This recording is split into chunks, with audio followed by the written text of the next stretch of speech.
नमस्कार दोस्तों। आज मैं आप सबको सुप्रसिद्ध लेखिका मालती जोशी जी द्वारा लिखित कहानी परिणय सुनाने जा रही हूँ।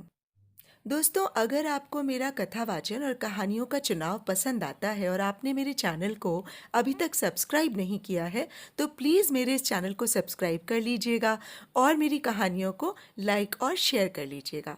तो आइए सुने कहानी परिणय। लौटते हुए मेरी आंखों में सीमा का कमनीय सौंदर्य तैरता रहा। घर से चलते हुए निश्चय करके चली थी कि अगर लड़की जीतू के योग्य न हुई तो साफ मना कर दूंगी। भारी भरकम दहेज के लालच में लड़के की जिंदगी बर्बाद ना होने दूंगी। पता नहीं क्यों मन में एक बात बैठ गई थी कि इतने बड़े लोग रिश्ता लेकर आए हैं तो लड़की जरूर ऐसी वैसी होगी। पर सीमा को देखा तो देखती रह गई।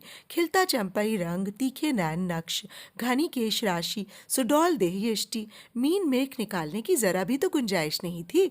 लगता था जैसे मेरी कल्पना में रची बसी पुत्रवधू ही साक्षात उतर आई है। आनंद की तरंगों पर झूलते हुए मैंने कनखियों से अपने लाडले की ओर देखा। वो दत्तचित्त होकर गाड़ी चला रहा था। उसका मन कहीं रहा हो, पर नजरें इस समय सड़क पर केंद्रित थीं। और ठीक भी तो है, एमजी रोड पर शाम के समय गाड़ी चलाना किसी नट के खेल से कम थोड़े ही है। घर पहुंचते ही मैं उसे कुरेदना चाहती थी, पर उसने मौका ही नहीं दिया। हमें उतारकर सीधा डिस्पेंसरी चला गया। जुजलाई सी में कुछ देर गुमसुम बैठी रही। फिर मैंने उसके पापा को ही जा पकड़ा। कहिए, लड़की पसंद आई? मुझसे क्या पूछती हो? अपने लड़के से पूछो। आप अपनी तो कहिए।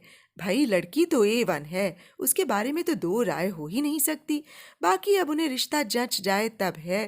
अरे वाह, रिश्ता ना जचा होता तो क्या वे 10 बार हमारे दरवाजे पर आते? कोई हम तो लड़की मांगने गए नहीं थे, मैंने तैश में कहा। सो तो ठीक है भाई।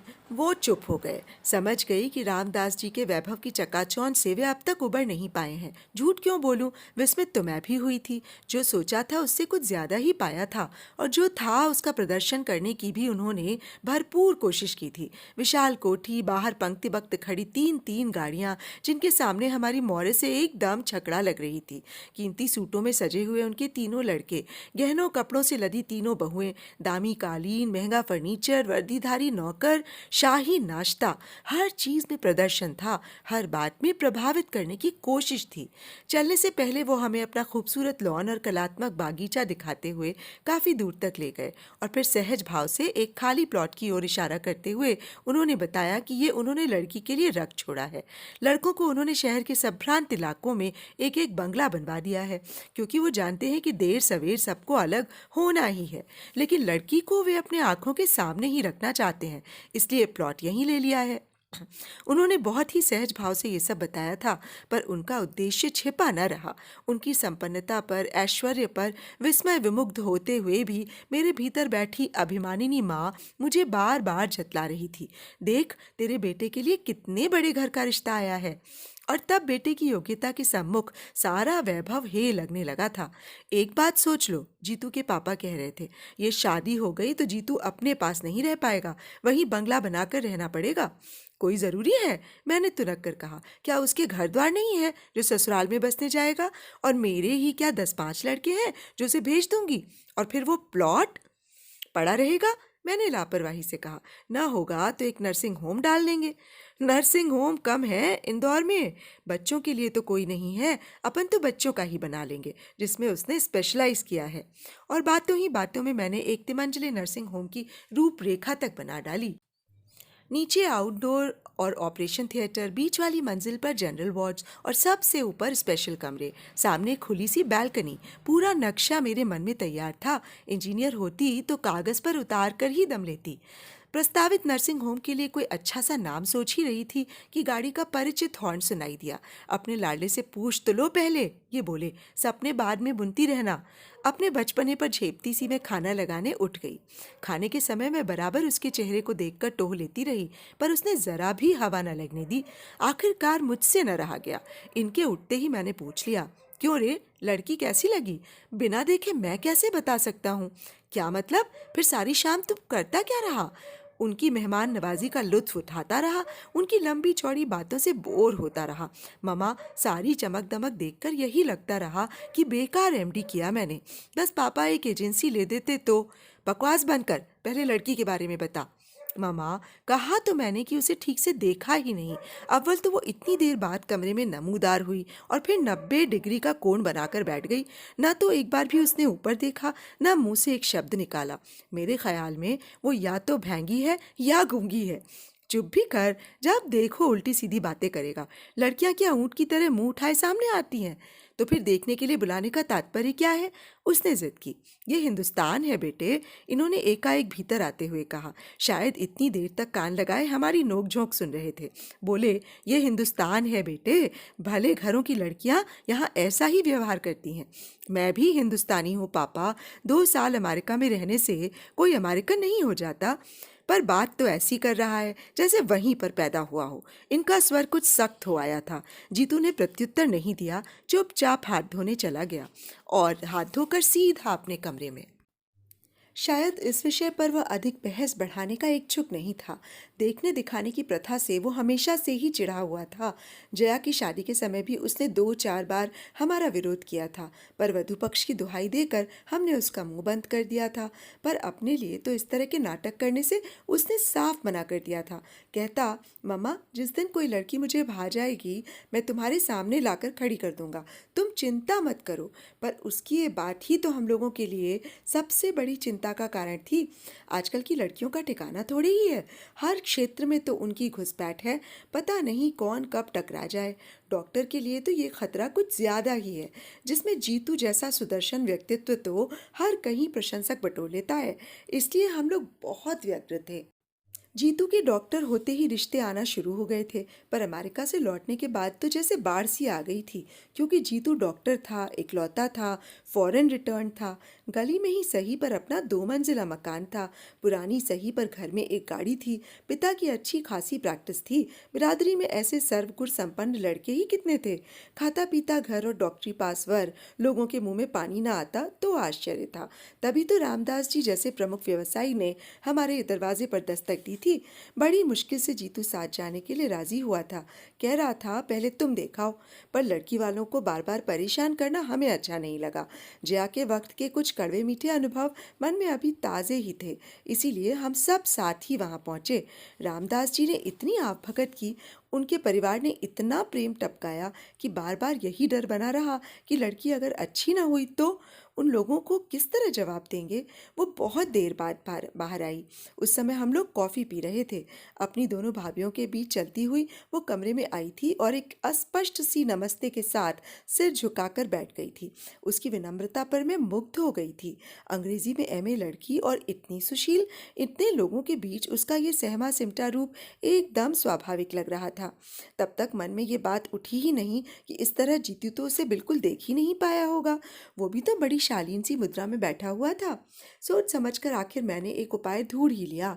जया की सालगिरह के बहाने बहन भाइयों को एक दिन चाय पर आमंत्रित कर लिया। जया थी अपनी ससुराल में, इसलिए उपहार आदि को लेकर मुझे चिंतित होने की जरूरत भी नहीं थी। 2 दिन तक मैं घर की सफाई में जुटी रही। फर्श धो पोंछ कर चमकाया गया, नई चादर बिछाई गई, सोफे के कुशन्स बदले गए, पर्दे धुलवाए गए और तो और दरवाजे ड्राइंग रूम के नए सिरे से पेंट कर डाले। नया सा एक कालीन लेकर वहां डाल दिया। फिर भी जैसे मन की तृप्ति नहीं हो रही थी। हर कोण से मैं वहां की सजावट को देखती और हर बार कुछ न कुछ सुधार कर देती। ये लोग बीच में टोक ना देते तो शायद मेरा ये क्रम मेहमानों के आने तक चलता। दोनों बाप बेटे हाथ बांधकर बैठे हुए थे और मेरी परेशानी का मजा ले रहे थे। जब 2-3 बार वॉल पीसेस और कैलेंडर्स बदल चुकी तो उन्होंने कहा, मेरा ख्याल है कि एक बार डिस्टेम्पर हो जाता तो ठीक रहता। 5 बजने में अभी तो बहुत टाइम है। क्यों? इतना गुस्सा आया मुझे। एक तो खुद करेंगे नहीं और मेरा फूला हुआ चेहरा देखकर ही जीतू मेरे मूड को भाप गया तो बोला, मम्मा क्यों बेकार ही परेशान हो रही हो? लाख कोशिश करें हम, ये घर कोठी तो बनने से रहा। उसे मत रोक जीतू, अपनी होने वाली बहू को इम्प्रेस करने की योजना है उसकी। And you know, first impression is the last impression. कोठी न सही, आउट हाउस तो लगेगा ही ना ये घर। अरे आउट हाउस भी लग जाए तो गनीमत समझो, मैंने तुनक कर कहा। जाने किस दरिद्र जगह में डाल दिया है सारा पैसा, कितना भी करो रौनक ही नहीं आती। गुस्से में ही सही मैं अपने मन की बात कह गई थी। इतना लंबा चौड़ा मकान बनवा तो लिया, पर गली की वजह से उसकी सारी शान पर पानी सा फिर जाता था। रामदास जी के आउट हाउसेस सचमुच इससे अच्छा शो देते थे।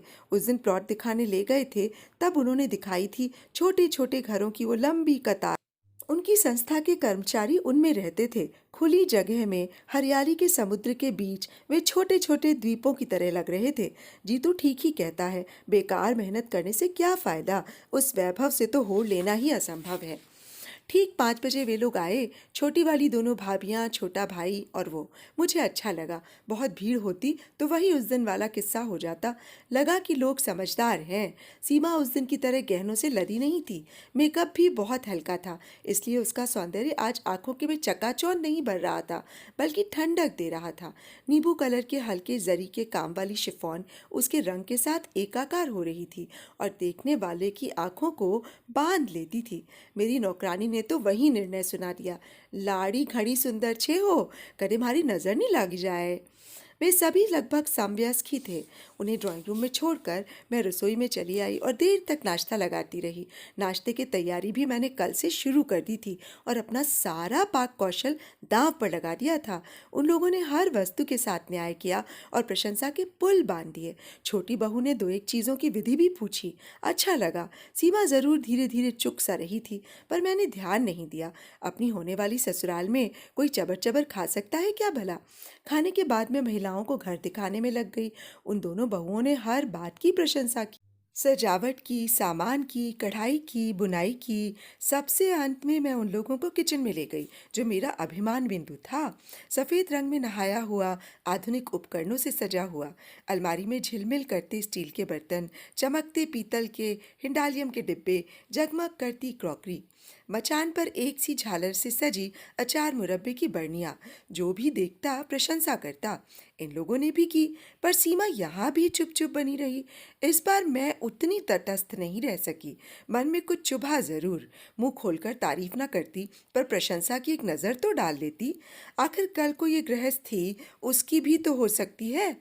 उनके जाते ही मैंने पूछा, क्यों रे, आज तो ठीक से देख लिया ना? हाँ। अच्छी है? हाँ, बशर्ते बोलना जानती हो। क्या मतलब? मतलब ये है मामा कि वो ज़रूर हकलाती होगी, नहीं तो 2 घंटों में क्या एक बार भी मुंह नहीं खोलती। आश्चर्य में भरकर मैं उसे देखती ही रह गई। देखो, 2-2 बार तो तुम लोग लड़की देख चुके हो, और तो और उसे घर भी बुला चुके हो। अब अगर मना कर दें हम लोग तो क्या शराफत होगी। बिरादरी में कहीं मुंह दिखाने लायक भी नहीं रह जाएंगे हम, इन्होंने सख्ती से कहा। और अगर वहीं से इनकार आ जाए तब? उस ओर से निश्चिंत रहो। उनके मन में जरा भी शंका होती तो वे लड़की को यहाँ नहीं भेजते। मुझे तो लग रहा है कि वो ये सब तय मानकर ही चल रहे हैं। कैसे? याद नहीं, उस दिन जब हम लोगों को प्लॉट वगैरह दिखाने ले गए, तब रामदास जी के पुराने पार्टनर की लड़की मिल गई थी। तब इन्होंने जीतू का परिचय देते हुए कहा था, ये तुम्हारे जीजा जी हैं। अरे हाँ, और मुझे एकदम सारी बातें याद आ गईं। उस दिन रामदास जी हमें अपना बागीचा दिखाते हुए दूर तक उस प्लॉट के पास ले गए थे, जो उन्होंने अपनी बिटिया के लिए रख छोड़ा था। हम लोग मुआयना ही कर रहे थे कि पीछे आउट हाउस की तरफ से एक लड़की साइकिल पर आती दिखाई दी। पास आते ही साइकिल से उतरकर उसने पहले रामदास जी को और फिर हम सबको सलज्ज भाव से प्रणाम किया। लड़की बहुत सुंदर नहीं थी, वेशभूषा भी साधारण ही थी, पर कोठी के चमक दमक भरे वातावरण के बाद उसका रूप ऐसे लगा जैसे बरसात के बाद धूप निकल आई हो। स्कूल जा रही हो बेटे? जी। माँ ठीक है? जी, रात कुछ बुखार हो आया था, अब तो ठीक है। बस अब तो उन्हें ठीक होना ही है। ये तुम्हारे जीजा जी अमेरिका से डॉक्टरी पढ़ के आए हैं, सो किसके लिए? रामदास जी ने कहा। फिर जीतू की ओर देखकर बोले, बेटा जितेंद्र, ये एक ही साली है तुम्हारी, लेकिन 10 के बराबर है, बच के रहना। उसने कनखियों से जीतू को देखा और शर्माकर मुस्कुरा दी। फिर धीरे से रामदास जी से बोली, ताऊ जी मैं चलूं अब? हाँ बेटे, 10:30 हो रहे हैं, चलो अब, नहीं तो लेट हो जाओगी। उन्होंने प्यार से पीठ थपथपाकर उसे विदा किया। जाने से पहले उसने एक बार फिर हम सबको नमस्कार किया और साइकिल हाथ में लेकर चल पड़ी। कुछ दूर जाने के बाद ही वो उस पर सवार हुई। उसकी विनम्रता पर मैं मुग्ध हो गई। पूछ ही लिया, कौन है ये? बड़ी प्यारी लड़की है। मेरे दोस्त की बेटी है। हम दोनों एक ही दफ्तर में काम करते थे। क्लर्की की बंधी बंधाई आमदनी से तंग आकर दोनों ने ही साथ साथ ये बिजनेस शुरू किया था। तब कल्पना भी न की थी कि इतना अच्छा चल निकलेगा ये। दुख यही होता है कि जब अच्छे दिन आने को हुए वो चल बसा। अरे, क्या डेथ हो गई? हाँ, एक स्कूटर एक्सीडेंट में वो और अनु से बड़ा लड़का दोनों जाते रहे। तब से माँ बेटी यही हैं। धंधे में जो शेयर था उसके एवज में भाभी जी ने ये मकान मांग लिया। उसी में रहती हैं। एक प्राइवेट स्कूल में पढ़ाती हैं। पिछले 2 सालों से बीमार चल रही हैं, इसलिए अब उन लोगों ने अनु को लगा लिया है। रिश्तेदार तो होंगे या कोई नहीं है? मैंने सहानुभूति से पूछा। है क्यों नहीं, पर बहन जी रिश्ते सब पैसे से बंधे रहते हैं। शंभूनाथ जी की मृत्यु के बाद उसके पिताजी आकर बहू को पोती को लिवा ले गए थे, पर इंश्योरेंस के पैसों को लेकर मनमुटाव हो गया। उनकी इच्छा थी कि वो पैसा शंभू की बहन की शादी में लगा दिया जाए। आखिर भाई होता तो कुछ ना कुछ तो देता ही। पर अनु की माँ राजी नहीं हुई। बोली, निपट कंगाल होकर मैं किसके सहारे दिन काटूंगी। 8-10 हज़ार मामूली रकम थी, पर एक बेसहारा औरत के लिए तो वही संबल थी, सहारा थी। घर वालों से पैसों का तकाजा भी नहीं किया जा सकता था। कल को अनु की शादी में सब लोग अंगूठा दिखा देते तो बस तब से यहीं आ गई हैं, तो लौट कर नहीं गई। उन लोगों ने भी कोई सुधि नहीं ली। स्वाभिमानिनी ऐसी हैं कि उसके बाद से पीहर में भी पैर नहीं दिया। यहाँ भी हम लोगों के रहते वे नौकरी करें अच्छा नहीं लगता, पर माँ बेटी दोनों बहुत आन वाली हैं। इसके बाद विषय बदल गया था। रामदास जी अपने व्यवसाय के फैलाव का वर्णन करने लगे थे। इसी कारण वे अपने कुशाग्र बुद्धि बच्चों को सरकारी नौकरी में नहीं भेज सके। वैसे तीनों बिजनेस मैनेजमेंट का डिप्लोमा लिए हुए थे। एक तो विदेश भी हो आया था। उस आकर्षक बातचीत के बीच अनु दब गई थी। आज इन्होंने एकाएक याद दिला दिया तो मुझे अपने पर ही रोष हो आया। मुझे पहले ही ख्याल क्यों नहीं आया? जीतू, हम लोग गलती कर गए, मैंने एकाएक कहा तो वो आंखों में प्रश्न भरकर मुझे देखने लगा। उस दिन हम लोग इतनी भीड़ भाड़ इकट्ठी न करके केवल अनु को बुला लेते तो ठीक था। कौन अनु? अरे, तुम्हारी इकलौती साली। सीमा के साथ वो आती तो वातावरण जरा खुल जाता। भाई का थोड़ा बहुत लिहाज तो करना ही पड़ता है। अनु रहती तो सीमा थोड़ी सहज हो जाती। मामा, क्या दुनिया में और लड़कियां नहीं हैं? आखिर आप उसी के लिए इतनी व्यग्र क्यों हैं? मना नहीं कर पाएंगे जीतू हम। पापा को ये रिश्ता बहुत भा गया है। पापा को भा गया है? वो प्लॉट और दहेज की संभावित राशि भा गई है। और लड़की, वो भी तो बुरी नहीं है। अच्छा सच बता, क्या तुझे पसंद नहीं है? उसने उत्तर नहीं दिया, केवल मेरी ओर देखा। उसकी आंखों में सीमा का नाम साफ पढ़ा जा सकता था। उस दिन मैं और जीतू पिक्चर देखकर लौट रहे थे। वैसे मैटिनी में अक्सर चली जाती हूँ, पर बहुत दिनों बाद गाइड देखने का सुयोग बना था। उसका लोभ मैं संवरण न कर सकी। पिक्चर समाप्त हुई और जैसा कि तय था, हॉल से बाहर निकलते ही मेरे सिर में दर्द होने लगा। जीतू, गाड़ी रोक तो। रास्ते में एक मेडिकल स्टोर नजर आते ही मैंने कहा। क्यों? दवा लेनी है। घर में 2-2 डॉक्टर हैं, पर तुम्हें केमिस्ट के यहाँ गए बिना चैन नहीं आता।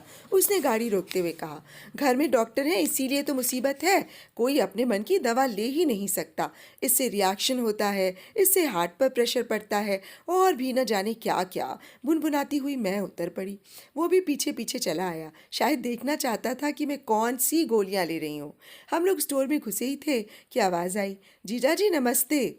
चौंक कर देखा, बड़े बड़े नीले फूलों वाला गुलाबी सलवार सूट पहने एक प्यारी सी शौक सी लड़की जीतू से नमस्ते कर रही है। आप? मैंने ठीक से पहचाना नहीं। जीतू ने हकलाते हुए कहा। अरे, इतनी जल्दी भूल गए? श्रीमान जी, मैं अनु हूँ। ओह! एकदम जैसे जीतू को सब कुछ याद आ गया। अपनी इकलौती साली को इतनी जल्दी भूल गए? फिर मेडिकल की पढ़ाई आपने कैसे पूरी की होगी? हमने तो सुना था आप बड़े स्कॉलर हैं। मेडिकल कॉलेज में फैंसी ड्रेस थोड़ी सिखाया जाता है। उस दिन तो आप सफ़ेद सी साड़ी वाड़ी पहनकर बड़ी सोबर सी लग रही थी। उस दिन स्कूल जा रही थी ना, वहाँ तो भाई सोबर बनकर ही जाना पड़ता है। तो पढ़ाती भी हैं? हे भगवान, इस देश का क्या होने वाला है। जीतू भी अब मूड में आ गया था। देश की चिंता मत कीजिए जीजा जी, जो बच्चे आपके इलाज से बच जाएंगे ना, वे ही मेरे स्कूल में आएंगे। मैं काउंटर पे खड़ी खड़ी उस नोकझोंक का मजा ले रही थी। जब बिल चुकाकर लौटने लगी तब अनु ने मुझे देखा। नमस्ते आंटी, उसने विनम्रता से सिर झुकाकर कहा और पास आकर खड़ी हो गई। कैसी हो बेटे? माँ कैसी हैं? मैंने औपचारिकता निभाई। माँ का तो आंटी चलता ही रहता है, उन्हीं की दवाइयाँ तो लेने आई हूँ। उसने कंधे पर लटका बैग खोलकर दिखाते हुए कहा। चलो तुम्हें घर छोड़ दें। मैंने दुकान से बाहर निकलते हुए कहा। ना आंटी, मेरे पास तो अपना लौहरथ है। पर ये बताइए, आप लोग घर कब आ रहे हैं? उस दिन ताऊ जी कह रहे थे कि जीजाजी एक दिन माँ को देखने ज़रूर आएंगे। मैंने जीतू की ओर देखा। वो कुछ देर तक सोचता रहा, फिर बोला, अनु जी, आपके घर हम आएंगे ज़रूर, पर एक शर्त है। फरमाइए। कुछ देर वो पशुपेश में चुप रहा, फिर बोला, मम्मा तुम चलकर बैठो, मैं अभी 1 मिनट में आया। बच्चे इस तरह लिहाज करते हैं तो कितना अच्छा लगता है। वैसे शर्त क्या मुझसे छिपी हुई थी? सीमा को भी उसके साथ अनु के यहाँ बुलवाने की बात होगी, और क्या। 5-6 दिन बाद एक दोपहर का खाना खाते हुए उसने पूछा, मामा शाम का कोई कार्यक्रम तो नहीं है? नहीं तो क्यों? अनु के यहाँ चलना है। मैं चलकर क्या करूँगी रे? यूं ही तुम लोगों को असुविधा होगी। हम लोगों से मतलब यही कि सीमा भी आएगी ना वहाँ। नहीं, उसके साथ सुबह इंदौर कॉफ़ी में डोसा खा चुका हूँ, यही तय हुआ था। उसने रूखे सूखे अंदाज में कहा था। मैंने गौर से देखा, उसका चेहरा भी बुझा बुझा सा था। शाम को कुछ यूं ही मूड में हम लोग रवाना हुए। अपनी कार हम लोगों ने जानबूझकर छोड़ दी थी। हमने स्कूटर ले लिया था, जो बाहर बाहर चलता हुआ ठीक उस घर के सामने जाकर रुका था। वो प्रतीक्षा में द्वार पर ही खड़ी थी। हमें देखते ही उसकी आंखें प्रसन्नता से चमक उठीं। पहले कमरे में ही अनु की माँ का बिस्तर लगा हुआ था। उम्र पता नहीं क्या रही होगी, पर जीवन संघर्षों और बीमारियों ने उस औरत को बुरी तरह थका दिया था। कुछ औपचारिक चर्चाओं के बाद जीतू बोला, ममा आप लोग थोड़ी देर गपशप करो, तब तक मैं इन्हें देख लेता हूँ। अनु मुझे भीतर लिवा ले गई। 2 ही तो कमरे थे, बीच में आंगन और उस पार रसोई। उसने बताया कि बाहर के कमरे में रहने से माँ को अकेलापन नहीं लगता। दरवाज़ा भी पलंग पर बैठे बैठे खोल लेती हैं। सुबह शाम कोठी से कोई नौकरानी आकर चौका बर्तन सफाई कर जाती है, पर बाकी समय तो उन्हें अकेले ही रहना पड़ता है। आंगन में उसने कई गमले लगा रखे थे। मैं मूढ़े पर बैठे बैठे उन खूबसूरत फूलों को देखती रही, और कुछ ही क्षणों में जीतू आ गया। हाथ धुलवाएंगी? जीतू ने कहा। वहाँ जामुन के थाले में अनु हाथ धुलवाने लगी। कैसी है माँ? अनु ने अधीरता से पूछा। वो चुपचाप हाथ धोता रहा, बेमतलब देर लगाता रहा। माँ ठीक तो हो जाएंगी ना? उसने दोबारा पूछा। इस बार उसकी आवाज़ कांप रही थी। अनु जी, हमने तो आपका वादा पूरा कर दिया, पर आपकी बात तो अधूरी रह गई। तो इसका हम क्या करें? शर्त तो सिर्फ दीदी को ले आने भर की थी ना। अब वो बुत बनी बैठी रही तो हम क्या करें? हाँ, आप कर ही क्या सकती हैं? एक कप चाय तो पिला सकती हैं ना? Oh sure. एकाएक उसका चेहरा खिल उठा। माँ के बारे में पूछते हुए 2 आंसू बरबस गालों पर लुढ़क आए थे। वे अब धूप में ओस कण की तरह चमकने लगे थे। आप थोड़ी देर माँ के पास बैठिए आंटी, मैं चाय अब भी लेकर आई। हम दोनों फिर से बाहर जाकर बैठ गए। थोड़ी देर तक गुमसुम बैठने के बाद जीतू ने कहा, चाची जी, यहाँ आसपास आपके कोई रिश्तेदार नहीं है? हैं क्यों नहीं बेटा, पर अपना कहलाने लायक कोई नहीं है। 4 चाचा हैं अनु के, पर पिछले 10 साल से किसी ने एक बार भी इधर का रुख नहीं किया। अनु के मामा तो होंगे? एक हैं, और उनका अपना ही परिवार इतना बड़ा है। फिर परिस्थिति भी साधारण है। उन पर बोझ बनने की अपेक्षा अपनी ही कमाई खाना अच्छा लगा। अब तक तो ईश्वर ने आन निभा दी थी, अब 2 साल से लड़की खट रही है। पर तुम क्यों पूछ रहे हो बेटा? कुछ नहीं, ऐसे ही। आप बीमार चल रही हैं ना? अनु नौकरी करती है, कोई जिम्मेदार आदमी पास रहे तो ठीक रहता है। मुझे मालूम है बेटे, दिन पर दिन मैं खींचती जा रही हूँ। जिंदगी से कोई मोह भी नहीं है अब। पर मुझे इतना जिला लो कि अनु को अपने हाथों से विदा कर सक। कहते हुए माँ का स्वर कातर हो आया था। आप तो पता नहीं क्या सोच बैठी। उसके पूछने का मतलब ये नहीं था। मैंने धाड़स बंधाते हुए कहा, अभी तो आपको जीना है, अनु के बच्चे खिलाने हैं। शादी तो हो जाए पहले। शादी की चिंता क्यों करती हैं आप? लड़की तो हीरा है। मैंने कहा, उससे क्या होता है बहन जी, कोरी लड़की कौन ब्याहता है आजकल। सच है, भगवान लड़की दे तो तिजोरी भर धन भी दे, नहीं तो व्यर्थ है सब। उन्होंने उसास लेकर कहा। उसी समय हाथ में ट्रे लेकर अनु ने प्रवेश किया। माँ ने अपनी रामायण शुरू कर दी ना? उसने नाश्ता लगाते हुए कहा। इसीलिए तो सब यहाँ आने से घबराते हैं। आंटी बेचारी पहली बार आई हैं, उन्हें भी बोर कर दिया तुमने। माँ बेचारी खिसियाकर चुप हो गई। उनका मन रखने के लिए मुझे कुछ कहना चाहिए था, पर उस समय कुछ सूझ ही नहीं पड़ा। उधर चाय नाश्ते का दौर शुरू हो गया था। थोड़े समय में लड़की ने काफ़ी कुछ तैयारी कर ली थी, पर मुझसे कुछ खाया नहीं गया। बीमार के कमरे में एक अजीब सी गंध बसी रहती है। डॉक्टर की पत्नी होने के बावजूद मैं उसकी अभ्यस्त नहीं हो पाई हूँ। हम लोग उठने लगे तो अनु की माँ ने अनु से जीतू का टीका करने को कहा और उसके हाथ में 21 रुपए रखे। वो एकदम तमतमा गया। बोला, क्या आप मुझे फीस दे रही हैं? मैं तो घर का आदमी बनकर यहाँ आया था, डॉक्टर बनकर नहीं। अनु की माँ ने दोनों हाथ माथे से छुआते हुए गिड़गिड़ा कर कहा, फीस नहीं है बेटे, तुम्हारी फीस देने की सामर्थ्य भी नहीं है मेरी। इस घर के दामाद हो तुम। अनु और सीमा में मैंने कभी फर्क नहीं किया। तुम घर के बड़े दामाद, पहली बार घर आए हो, खाली हाथ कैसे जाने दूं? चाहिए तो था कि हम बहन जी का भी कुछ सत्कार करते, पर उतनी सामर्थ्य ही कहाँ है। बस हाथ भर जोड़ लेते हैं। इतना कहते हुए भी वे हाफ गई थीं। शगुन के रुपए हैं बेटा, ले लो। मैंने जीतू की जेब में जबरदस्ती वे नोट ठूंसते हुए कहा। मैंने देखा अनु की माँ की आंखें तरल हो आई हैं। जीतू ने कोई प्रतिवाद नहीं किया, पर वो गुमसुम हो आया था। सड़क तक हमें छोड़ने आई अनु ने भी इसे लक्ष्य किया। बोली, जीजा जी प्लीज़ माँ की बातों का बुरा न मानिएगा। कभी कभी वो बेहद भावुक हो जाती हैं। उनकी तबीयत को देखकर हर बात मान लेती हूँ मैं। आप भी। नहीं अनु, मैंने किसी भी बात का बुरा नहीं माना, जीतू ने उसे आश्वस्त करते हुए कहा। माँ लोगों की बातों का कोई बुरा मानता है भला? अनु तो आश्वस्त होकर घर लौट गई, पर जीतू सारे रास्ते वैसा ही चुप चुप रहा। मैंने समझाया भी, इतना संकोच करने की ज़रूरत नहीं है। कल को तेरी शादी होगी तो मैं अनु को 20 की जगह 120 की साड़ी पहना दूंगी। पर आज अगर रुपए लौटा दिए जाते तो दोनों माँ बेटी यही समझती कि उनकी परिस्थिति का माखौल उड़ाया जा रहा है। पर वो उसी तरह गंभीर बना रहा। रात अचानक मेरे मन में एक बात कौंधी और मुझे उसके उखड़े मूड का कारण समझ में आ गया। बत्ती बुझाकर सो चुके थे हम लोग, फिर भी मैं धीरे से उठाई और जीतू के कमरे का दरवाज़ा खटखटाया। दरवाज़ा खुला ही था और वो रोज़ की तरह बेड लैम्प जलाए पड़ रहा था। मुझे देखते ही हड़बड़ा कर उठ बैठा और बोला, क्या बात है मामा, तुम्हारी तबीयत तो ठीक है ना? उसके स्वर में घबराहट थी। मुझे कुछ नहीं हुआ है रे, पास पड़े स्टूल पर बैठते हुए मैंने कहा। पर मुझे एक बात बता, क्या सचमुच सीमा ने आज भी तुझसे बात नहीं की? की क्यों नहीं? कम से कम इतना तो साबित ही हो गया कि वो गूंगी नहीं है और हकलाती भी नहीं। मजाक रहने दे, मुझे ठीक से बता ना।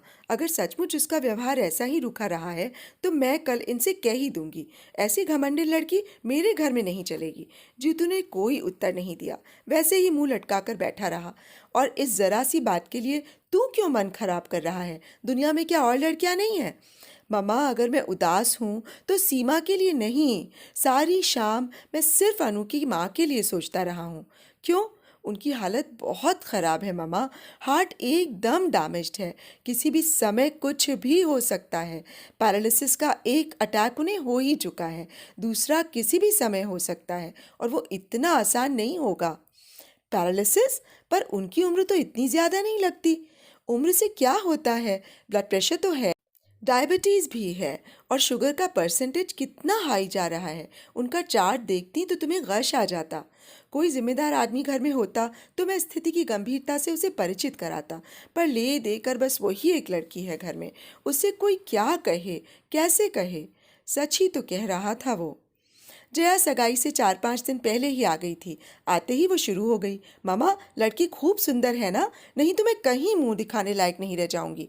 अब जैसी भी है देख लेना, मैंने चुटकी लेते हुए कहा। नहीं मामा, ऐसा गजब न करना, अपने यहाँ इतने रिश्ते में लौटा चुकी हूँ, सबसे कह रखा है एक ही बहू घर में आएगी। घर में तो वो ऐसी वैसी तो आएगी नहीं। अब जो ये लड़की सुंदर ना हुई तो लोग तो मेरा मजाक बना डालेंगे ना। मेरी जिठानी तो अब भी से कह रही हैं कि देखें कौन सी अप्सरा आएगी। उनकी भतीजी के लिए मना करके मैंने उन्हें खूब नाराज कर दिया है ना। यहाँ भी तो वही हाल है। मैंने कहा, लोग बाग अपनी लड़की देखते नहीं और मुंह उठाए चले आते हैं, और मना कर दो तो हमेशा के लिए मुंह फूला रहता है। जब से बात पक्की हुई है बस यही चर्चा है कि हमने बस पैसे का मुंह देखकर ही हाँ की है। अब तो बस यही लगता है कि कब शादी हो, कब बहू घर में आए। एक बार उसे देख लेंगे तो अपने आप सबके मुंह बंद हो जाएंगे। मेरी बात से जया की उत्सुकता चरम सीमा पर पहुंच गई। मैंने भी उसे ज्यादा प्रतीक्षा कराना उचित नहीं समझा। दूसरे ही दिन सीमा को बुलवा भेजा। सगाई की साड़ी खरीदने का बहाना था ही।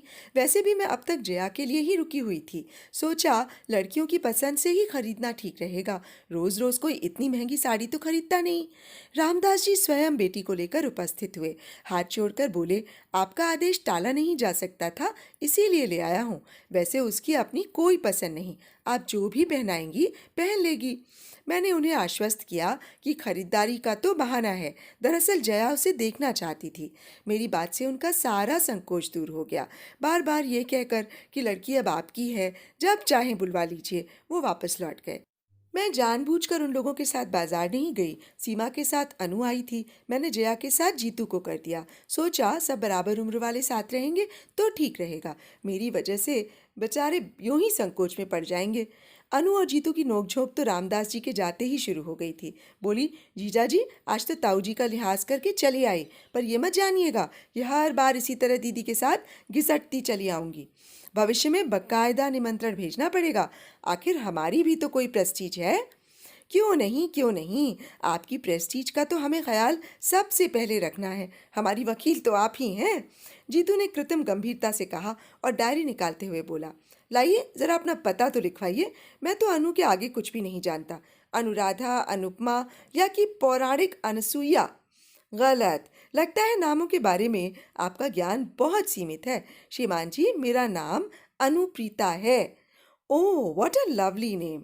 बस, हाय जीजा जी, आप कवि न हुए, नहीं तो कहते वाह, जैसी आप है वैसा ही सुंदर आपका नाम है। मुझे दुख है अनु जी कि मैं डॉक्टर हूँ। सच बात कहता हूँ, जो अक्सर कड़वी होती है।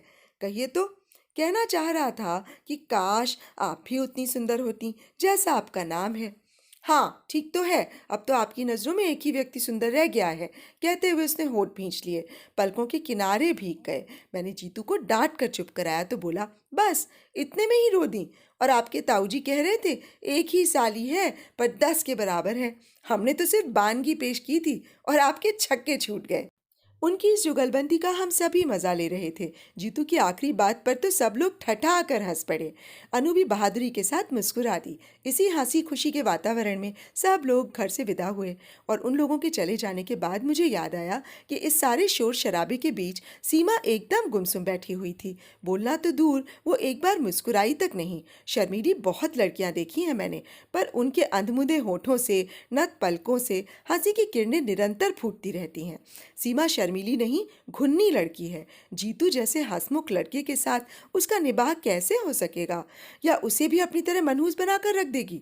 जब से ये शादी तय हुई है मैं इसी चिंता में घुली जाती हूँ। इनसे तो कुछ कहना ही बेकार है। एक बार मुंह खोलने का प्रयास किया तो बुरी तरह डांट खानी पड़ी थी। बोले, तुम तो जीतू को अभी दुधमुहा बच्चा ही समझती हो।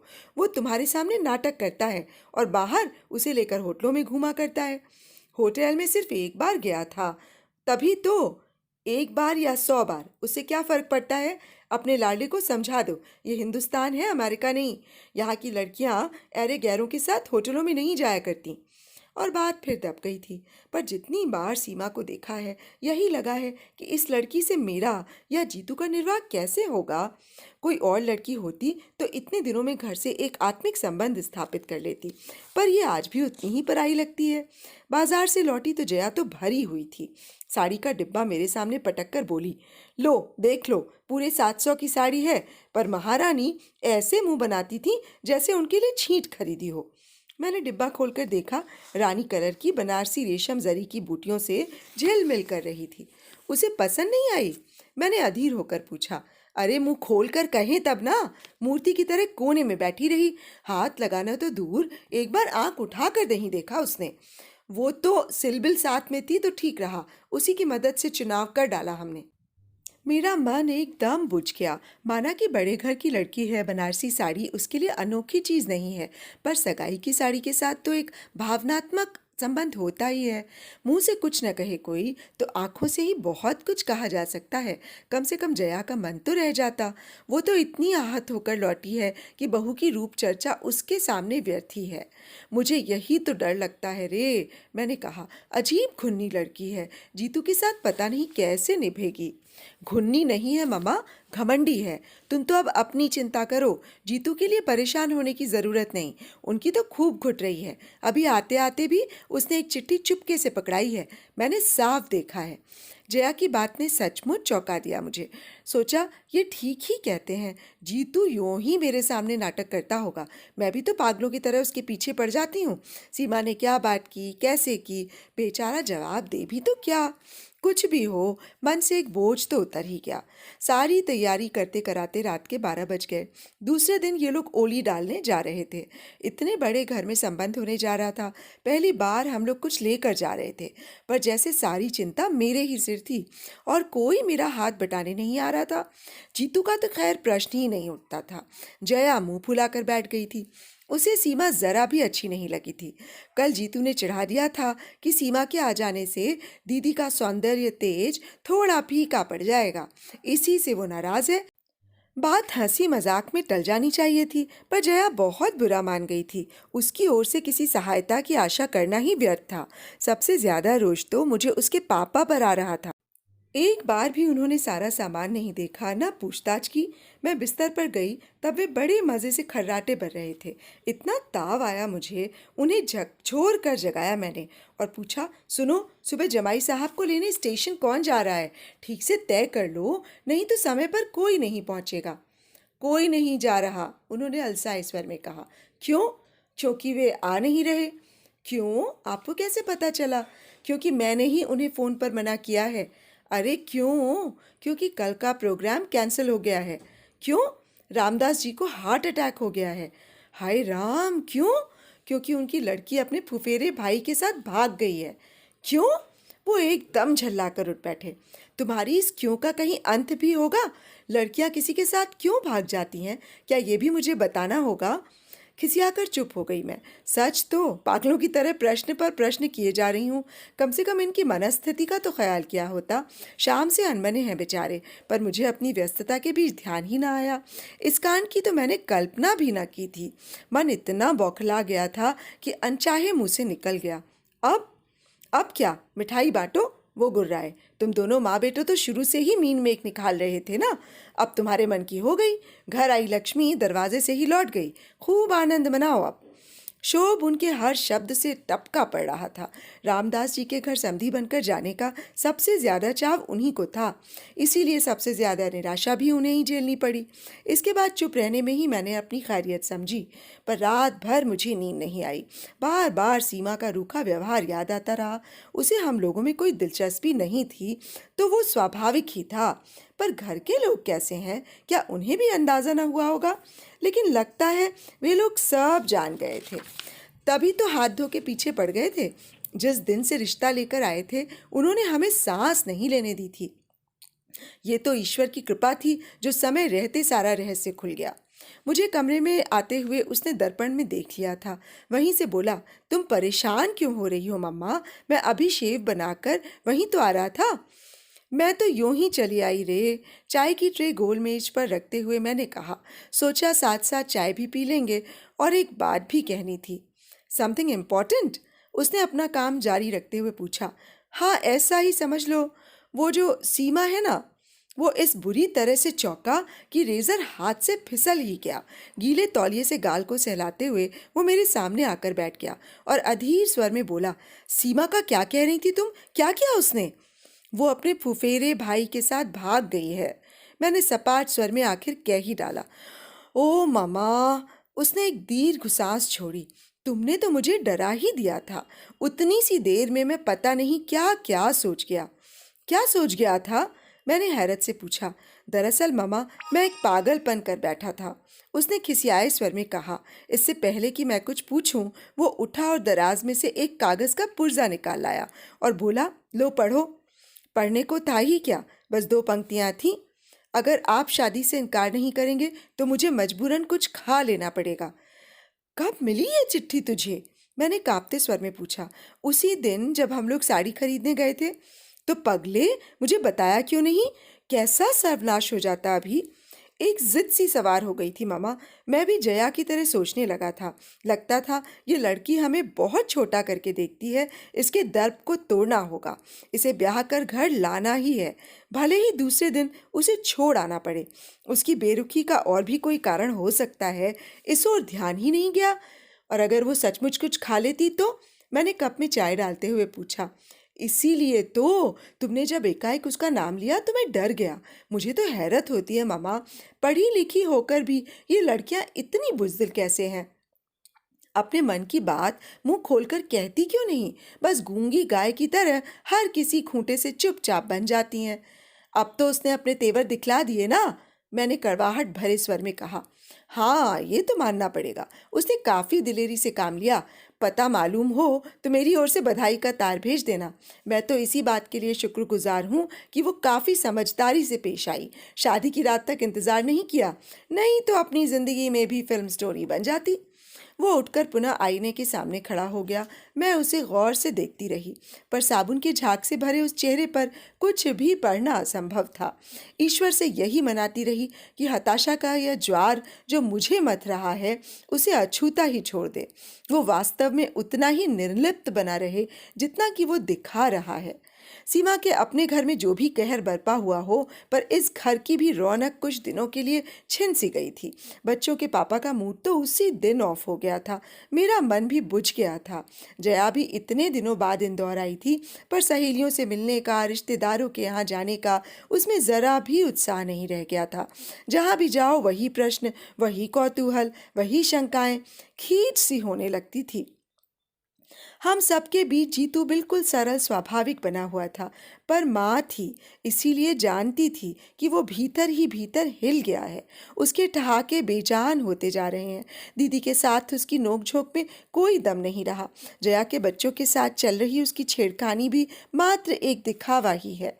और फिर जया ने एकदम घर लौटने का फैसला कर लिया। उसे रोकने में कोई तुक भी नहीं था। भारी मन से मैंने विदा की तैयारियां शुरू कर दी। कैसे उत्साह से आई थी बेचारी, और अब कैसी मनस्थिति में लौट रही है। पर लड़की बहुत समझदार है। बोली, मम्मा हम तो सबको यही बताएंगे कि लड़की के पिता अचानक बीमार हो गए थे, इसी से काम रुक गया। आप लोग अपने से कुछ लिखना नहीं। उसकी सूझबूझ देखकर दंग रह गई मैं। सच, लड़कियों को मैके की प्रतिष्ठा का कितना ख्याल रहता है। कुलियों के सिर पर सामान लदवाकर हमने प्लेटफॉर्म पर पैर दिया ही था कि आवाज आई, नमस्ते दीदी, नमस्ते आंटी, नमस्ते जी। मैंने चौंक कर देखा, यूनिफॉर्म की साड़ी में बच्चों के एक झुंड से घिरी अनु खड़ी है। आज जा रही हैं दीदी? उसने पूछा, पर उत्तर की कौन कहे। दोनों भाई बहनों ने उसकी ओर देखा तक नहीं, सीधे मुंह उठाए थ्री व्हीलर की तरफ चले गए। बेचारी का इतना सा मुंह निकल आया, मुझे दया हो आई। वैसे भी पीछे ही घिसट रही थी मैं। पास जाकर पूछा, कैसी हो अनु, माँ ठीक है? माँ ठीक नहीं है आंटी, परसों से बुखार में पड़ी हैं, उसने उदास स्वर में कहा। तो छुट्टी क्यों नहीं ले लेती? रोज रोज छुट्टी कौन देता है आंटी? फिर ये तो जनवरी का महीना है, रोज ही बच्चों को लेकर किसी न किसी स्कूल में जाना पड़ता है। प्रतियोगिताएं जो चल रही हैं, आज भी मऊ जा रही हूँ, घर पर मेहरी को बिठा कर आई हूँ। ट्रेन ने शायद सिग्नल दे दिया था। प्लेटफॉर्म पर गहमा गहमी एकदम बढ़ गई। उसी शोर शराबे में अनु की आवाज़ भी खो गई, और अनु भी। जया को ढूंढते हुए मैं भीड़ को चीरती चल पड़ी। लौटते समय मैंने जीतू से पूछा, अनु से बात क्यों नहीं की तूने? उस बेचारी का क्या दोष है? दोष किसी का भी हो मम्मा, सजा तो सभी को भुगतनी पड़ती है। उसके स्वर से चौंक कर मैंने देखा। व्यथा से या कि रोष से उसका चेहरा काला पड़ गया था। मैंने ठीक ही समझा था, लड़का भीतर ही भीतर हिल गया था। और फिर एक बार रिश्तों की बाढ़ सी आ गई। खबर फैलते देर ही कितनी लगती है। फिर शुरू हो गई बरसात फोटो और जन्म कुंडलियों की। सुबह शाम दरवाजे पर परिचित अपरिचित चेहरों की भीड़ जुटने लगी। बढ़ चढ़कर दहेज के आकर्षक प्रस्ताव सामने आने लगे।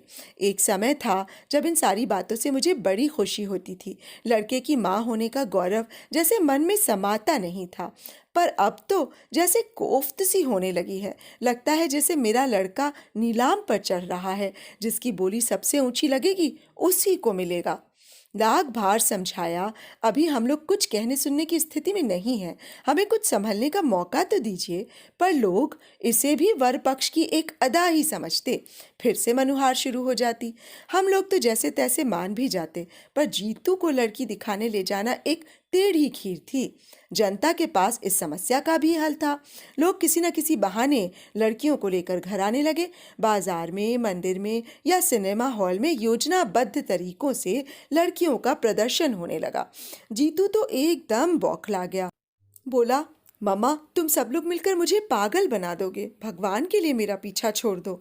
जिस दिन कोई लड़की मन की मिल जाएगी, मैं तुम्हारे सामने लाकर खड़ी कर दूंगा, बस। अब लड़कियां क्या सड़कों पर बड़ी मिल जाती हैं, पर उससे उलझे कौन। गोमती भाभी के चाचा जी एक बहुत अच्छा प्रस्ताव लेकर आए थे। अच्छा खानदान था, खाते पीते लोग थे, लड़की सुंदर थी और डॉक्टर थी।